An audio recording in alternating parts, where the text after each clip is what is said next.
ചോദ്യപേപ്പർ ചോർച്ചാ കേസിൽ ഒന്നാം പ്രതി ഷുഹൈബ് കീഴടങ്ങി. കോഴിക്കോട് ക്രൈംബ്രാഞ്ച് ഓഫീസിലാണ് ഷുഹൈബ് എത്തിയത്. മുൻകൂർ ജാമ്യ ഹർജി ഹൈക്കോടതി തള്ളിയതോടെയാണ് കീഴടങ്ങൽ. കുറിച്ച് എനിക്കറിയുന്ന കാര്യമല്ല. എന്റെ സ്ഥാപനത്തിന് ശേഷം വന്നൊരു അധ്യാപകനാണ്. ആ അധ്യാപകൻ ആരോ ഒരാള് എന്റെ സ്ഥാപനത്തിലേക്ക് പറഞ്ഞയച്ചതാണ്.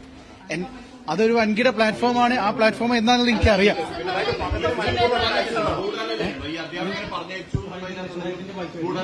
എനിക്ക് എന്റെ അടുത്തുണ്ട് ഈ അധ്യാപകർ ആരാ പറഞ്ഞയച്ചെന്നുള്ള തെളിവ് എന്റെ കയ്യിലുണ്ട്. അതൊരു വേറൊരു പ്ലാറ്റ്ഫോമാണത്. എന്റെ MS സൊല്യൂഷൻ എന്ന സ്ഥാപനത്തിനെ തകർക്കാൻ വേണ്ടി ഉണ്ടാക്കിയതാണ്.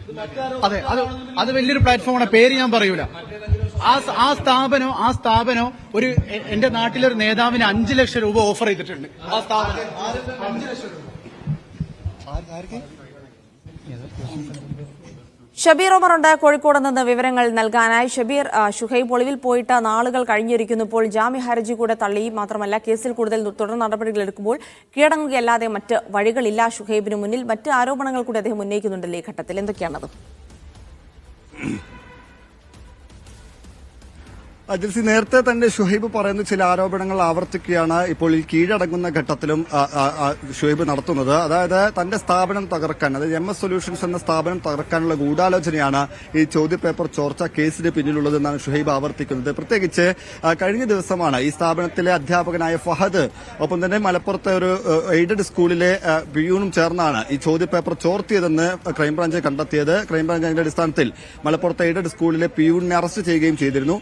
ഈ ഫഹദിനെ തന്റെ സ്ഥാപനത്തിലേക്ക് അയച്ചത് ഗൂഢാലോചനയുടെ ഭാഗമായിട്ടാണ് എന്നാണ് ഇപ്പോൾ ഷുഹൈബ് ഉന്നയിക്കുന്നത്. അത് മറ്റൊരു പ്രമുഖ സ്ഥാപനത്തിന്റെ ഉടമയാണ് ഇത്തരത്തിൽ ഫഹദിനെ തന്റെ സ്ഥാപനത്തിലേക്ക് അയച്ചത്. തന്റെ സ്ഥാപനം തകർക്കാനുള്ള ഗൂഢാലോചനയാണ് ഇതിനെല്ലാം പിന്നിൽ നടക്കുന്നത്. അതിന്റെ ഭാഗമായാണ് ഈ ചോദ്യപേപ്പർ ചോർത്തിയത്.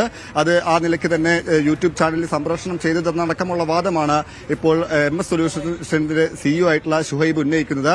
എന്തായാലും ഷുഹൈബിന്റെ ജാമ്യ ഹർജി ഹൈക്കോടതി തള്ളിയതോടെയാണ് ഷുഹൈബ് അല്പസമയം മുമ്പ് ക്രൈംബ്രാഞ്ച് ഓഫീസിലെത്തി കീഴടങ്ങിയത്. ഹൈക്കോടതി ഷുഹൈബിനോട് കീഴടങ്ങാനും നിർദ്ദേശിച്ചിരുന്നു. അതുമായി ബന്ധപ്പെട്ട് അന്വേഷണ ഉദ്യോഗസ്ഥരോട് സഹകരിക്കാനും ഹൈക്കോടതി ജാമ്യ ഹർജി തള്ളിക്കൊണ്ട് നിർദ്ദേശം നൽകിയിരുന്നു. ഇതിന്റെ അടിസ്ഥാനത്തിലാണ് ഷുഹൈബ് അല്പസമയം മുമ്പ് ക്രൈംബ്രാഞ്ച് ഓഫീസിലെത്തിയത്. ആ സമയത്താണ് നേരത്തെ ഉന്നയിച്ച വാദങ്ങൾ, അതായത് മറ്റൊരു സ്ഥാപനം തന്റെ സ്ഥാപനം തകർക്കാൻ ശ്രമിക്കുന്നു എന്നതടക്കമുള്ള വാദങ്ങൾ ഷുഹൈബ് ഉന്നയിക്കുന്നത്. ഒപ്പം തന്നെ അദ്ദേഹം പറഞ്ഞത് താൻ നിരപരാധിയാണ്, തന്റെ നിരപരാധിത്വം തെളിയിക്കാനുള്ള തെളിവുകൾ തന്റെ പക്കലുണ്ട്, അത് അന്വേഷണ സംഘത്തിന് കൈമാറുമെന്നും ഷുഹൈബ് പറയുന്നുണ്ട്. അതേസമയം തന്നെയാണ് ഈ കേസിലെ മറ്റ് 2 പ്രതികൾക്ക് അല്പസമയം മുമ്പ് ജില്ലാ കോടതി ജാമ്യം നൽകിയിരിക്കുന്നു. അതായത് കേസിൽ രണ്ടാം പ്രതിയായ ഫഹദ്, MS സൊല്യൂഷൻസിലെ അധ്യാപകനാണ് ഫഹദ്. ഒപ്പം തന്നെ 3-ാം പ്രതിയായ ജിഷ്ണു എന്നിവർക്കാണ് കോഴിക്കോട് ജില്ലാ കോടതി അല്പസമയം മുമ്പ് ജാമ്യം നൽകിയത്. ഇതിൽ ഫഹദിനെ കസ്റ്റഡിയിൽ വാങ്ങാനുള്ള അപേക്ഷ ക്രൈംബ്രാഞ്ച് സംഘം നൽകിയിരുന്നു. ഞാൻ നേരത്തെ പറഞ്ഞതുപോലെ ഫഹദും ഒപ്പം തന്നെ മലപ്പുറത്തെ എയ്ഡഡ് സ്കൂളിലെ പിയൂണും ചേർന്നാണ് ഈ ചോദ്യപേപ്പർ ചോർത്തിയതെന്ന് ക്രൈംബ്രാഞ്ച് സംഘം കണ്ടെത്തിയിരുന്നത്. ഇതിന്റെ അടിസ്ഥാനത്തിലാണ് വിശദമായ ചോദ്യം ചെയ്യലിന്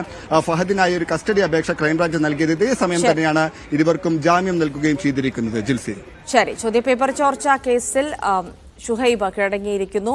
MS സൊല്യൂഷന്റെ CEO ആണ്. ഒപ്പം തന്നെ കേസിലെ മുഖ്യപ്രതിയുമാണ്. വിവരങ്ങളാണ് ഷബീർ ഉമർ നൽകിയത്.